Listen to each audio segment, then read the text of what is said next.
Bonjour et bienvenue dans le Summer Break de Chef. Je suis Sophie Plumer, votre hôte. Le Summer Break, c'est une semaine de pause dans votre quotidien bien chargé. Une semaine où vous pouvez mettre de côté toutes vos obligations, votre to-do list, et enfin vous lâcher la grappe. Mais ralentir et se lâcher la grappe, ce n'est pas toujours simple. Le cerveau continue de fonctionner en toile de fond et on a parfois du mal à déconnecter. Alors avec Malika Azaïes, qui est coach et thérapeute, nous avons concocté 6 courts épisodes de podcast pour vous accompagner dans ce ralentissement estival. 6 épisodes pour comprendre ce qui se joue dans le retour à la slow life et vous aider à construire la suite avec sérénité.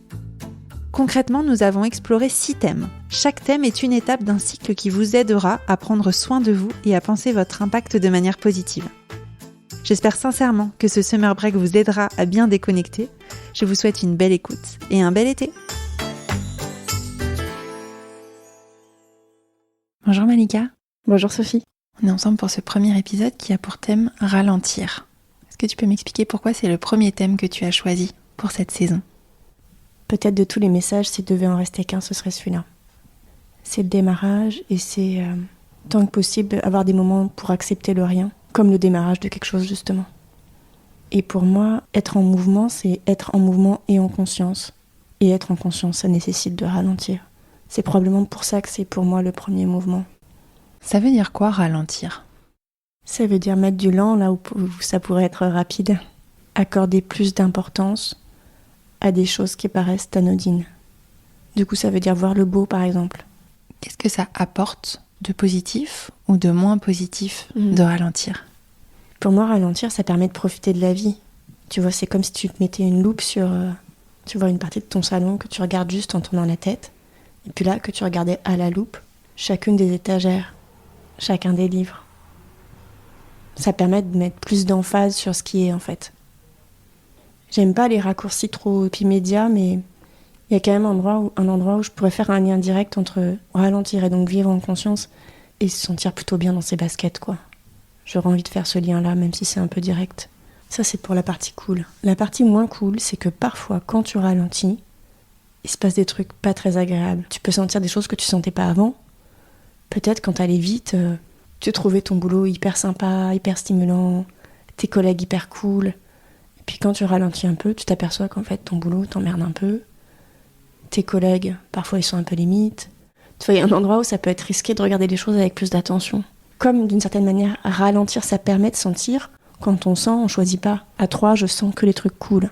Les autres, je les mets dehors. Ça peut marcher un temps, mais souvent, ça marche pas quand même. Donc voilà, le risque à ralentir pourrait être de sentir des trucs que j'avais pas envie de sentir, en fait, que j'avais pas envie de voir. Pourquoi c'est quand même important de prendre conscience des choses, même qui nous font pas trop plaisir ? Pour pouvoir être acteur, je dirais. Tu vois, en fait, tant que je sais pas ce qui ne me va pas, tant que je vis dans un flot continu où rien n'est indissociable et tout est un peu pareil, je peux pas faire des choix différents en fait. Ce que je vis, c'est ce que je vis.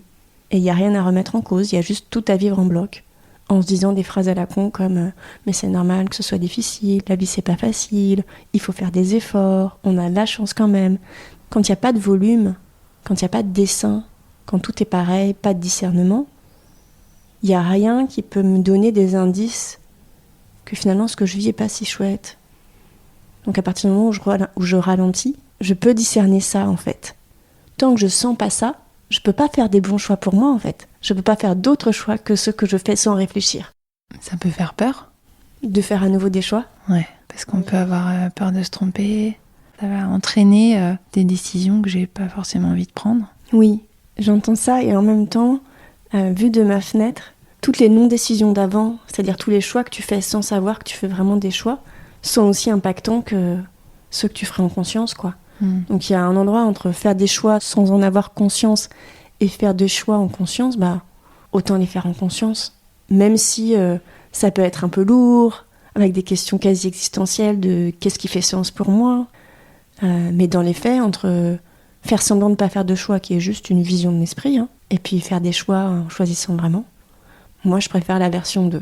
Mais après, c'est moi, quoi.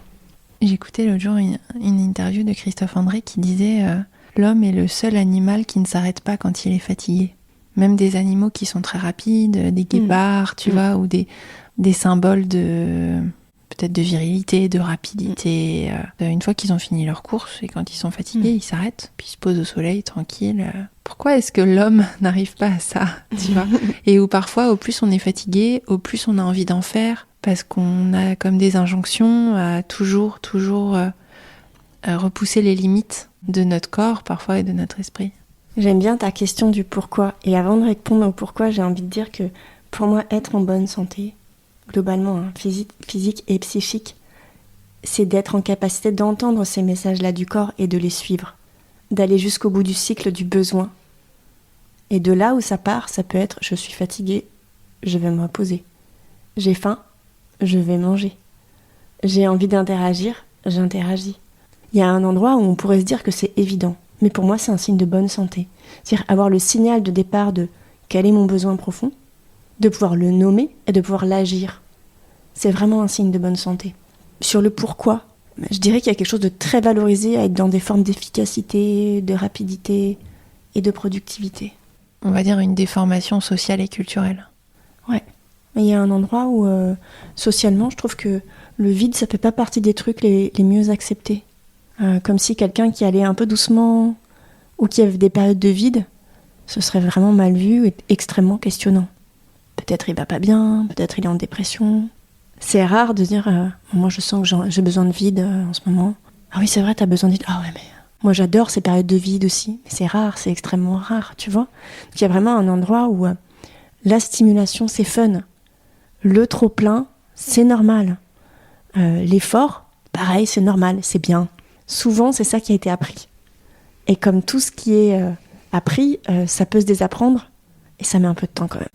Tu parlais du vide de ralentir, d'être en conscience avec soi-même. Qu'est-ce qui se passe de nous avec nous-mêmes, nous vis-à-vis de nous-mêmes? Je crois que c'est quelque chose de très personnel, mais moi, dans ma vision du monde, quand je suis dans mon canapé et que je ne fais rien, en fait, c'est pas rien qui advient. C'est-à-dire souvent, j'ai plein d'idées, il y a plein de choses qui me viennent. Tu vois, il y a un endroit où la notion de vide, elle est très relative. C'est-à-dire peut-être il y a du vide dans l'activité, dans le mouvement corporel. Peut-être ça peut... Souvent, quand on parle de vide, on parle de cette sensation désagréable de sentir du vide, de quelque chose qui pourrait être angoissant, avec des questions auxquelles on n'a pas de réponse. Donc ça peut advenir aussi. En revanche, moi, il y a un endroit où je crois pas trop au vide en tant que quelque chose qui existe vraiment. C'est-à-dire, je peux avoir une sensation de vide. Mais dans les faits... tant que je suis en vie, à minima, je respire, il se passe au moins ça. Vivre du ralentissement, c'est pas vivre du rien. C'est juste vivre ce qui est avec plus d'intensité. Je pourrais par exemple vivre du ralentissement en dessinant, juste en faisant quelque chose de plus lent ou de plus corporel que ce dont j'ai l'habitude de faire. Et comment je fais justement pour ralentir? Il peut y avoir une infinité de manières. Ça peut être observer où tu es, qu'est-ce qu'il y a autour de toi. Ça peut être ralentir et lire. Ça peut être ralentir et parler aux gens qui sont à côté de toi, mais vraiment en conscience en fait, sans penser à un autre truc en même temps. Ça aussi, c'est une forme de ralentir. C'est comme si dans ces laps de temps-là, il y avait quelque chose de plus dense que tu pouvais percevoir, qui pouvait advenir justement parce que tu n'étais pas occupé à faire autre chose. L'occupation en question pouvant être physique ou juste très intellectuelle en fait. Tu peux penser à plusieurs trucs en même temps. Et si là, tu étais juste concentré sur une chose, ce serait déjà ralentir. Est-ce que c'est possible de ralentir dans la sphère professionnelle? Je pense que oui, vraiment oui. Et après, dans la manière d'assumer, dans la manière de dire, ça peut être très différent. D'accord. Tu peux ralentir et faire comme si tu ralentissais pas pour être tranquille, pour pas qu'on t'embête, pour pas qu'on te pose des questions auxquelles t'as pas envie de répondre, pour pas paraître trop à contre-courant. Ça peut être une manière de se protéger. Et puis tu peux l'assumer pleinement. Tu peux dire qu'à partir de telle heure, tel jour, il n'y aura pas de réunion, pas de rendez-vous. Tu peux fixer ton cadre. Ça, c'est possible. Quel rythme est bon pour toi, en fait? Et de le mettre en place dans ton environnement actuel. Dans les étapes d'après, et ça peut être aussi repenser ton rapport au travail et redesigner ta vie professionnelle en fonction de ça. On va dire que c'est un changement plus profond, mais ça aussi, c'est possible. Donc oui, moi, je pense vraiment que ralentir au travail, non seulement c'est possible, mais c'est vraiment extrêmement vertueux. Moi, j'ai la sensation qu'aujourd'hui, les gens qui sont capables de ça en entreprise permettent d'amener beaucoup plus de valeur dans un collectif qui est, lui, très orienté sur quelque chose de rapide, de créatif, de plutôt sur des énergies explosives. Mais très concrètement, quand on a énormément de travail et de choses à faire et de sollicitations et de réunions et beaucoup de responsabilités, ça peut paraître impossible de faire moins. Parfois, ralentir, c'est pas faire moins. Ok. Parfois, ralentir, c'est réussir à prioriser là où tu pensais que ça n'était pas possible. Par exemple, là, quand tu me dis quelqu'un qui a beaucoup de choses à faire, il peut pas ralentir. Mais justement, si tu ralentis, tu t'aperçois que ça a beaucoup de choses à faire. Et peut-être tu vas te questionner sur est-ce que c'est réaliste de faire toutes ces choses-là ? Est-ce que ça a du sens ? Qu'est-ce qui apporte le plus de valeur pour moi et pour l'environnement dans lequel je bosse ? En l'occurrence, ça t'amène à faire prioriser et à te poser la question du sens et de la valeur. Et je pense que ça, c'est extrêmement vertueux en fait.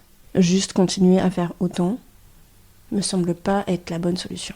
Et par ailleurs, il y a vraiment quelque chose qui est comme quasi politique, c'est-à-dire si on se place toujours à l'intérieur d'une entreprise, si on considère que les êtres humains sont pas en capacité de ralentir, et si je vais jusqu'au bout, ça veut dire quoi ? Qu'on serait pas en capacité de prendre des décisions qu'on mâche, qu'on serait pas en capacité de décider vraiment en conscience, qu'il faudrait tout décider vite, éventuellement tout décider mal. Moi, j'ai la sensation que en ce moment, on est quand même dans une époque et dans une période où on a besoin de se réinventer par rapport aux défis climatiques, sociaux, environnementaux auxquels on fait face. Et que dans cette période-là, a fortiori, reproduire ce qui a, entre guillemets, fonctionné sur certaines dernières années, c'est vraiment pas le truc à faire. Si on ralentit pas, on continue de faire exactement comme ce qu'on a fait jusque-là. Si je ralentis, je peux questionner des choix. Je peux amener de la valeur là où aujourd'hui c'est indéniable qu'on a besoin de repenser les choses. Est-ce que tu penses que ralentir, c'est possible à tous les âges ? Derrière, j'ai parfois l'impression que quand on est jeune, on a envie d'aller très vite. Parce qu'on a cette fougue, on a cette soif de vivre des choses, etc. Et que finalement, le ralentissement, il vient plus avec la sagesse, quand on a déjà enquillé pas mal d'expériences et qu'on commence à être un peu rassasié, tu vois. Comment est-ce que c'est possible d'apprendre aux générations plus jeunes, soit de ralentir, soit de pas trop accélérer ? Moi, je sais pas si c'est une question d'âge. J'ai la sensation que c'est possible à tous les âges. En même temps, je suis pas dans l'injonction qu'il faudrait ralentir à tout prix, que tout le monde devrait ralentir.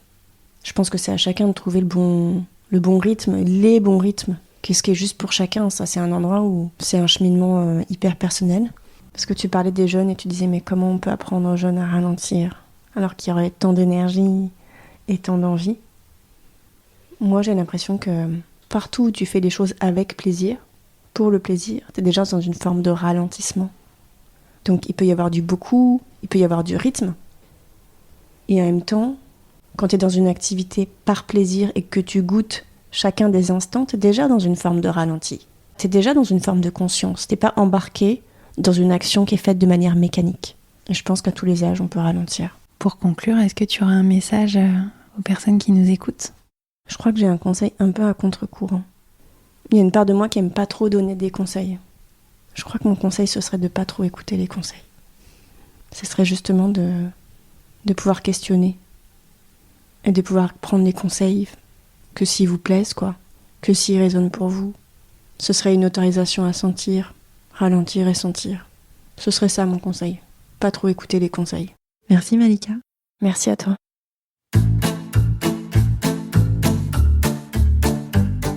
Un grand merci pour votre écoute de cet épisode du Summer Break.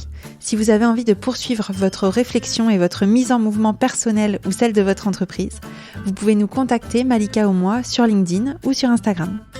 Je vous mets nos contacts en commentaire de l'épisode. Passez un bel été!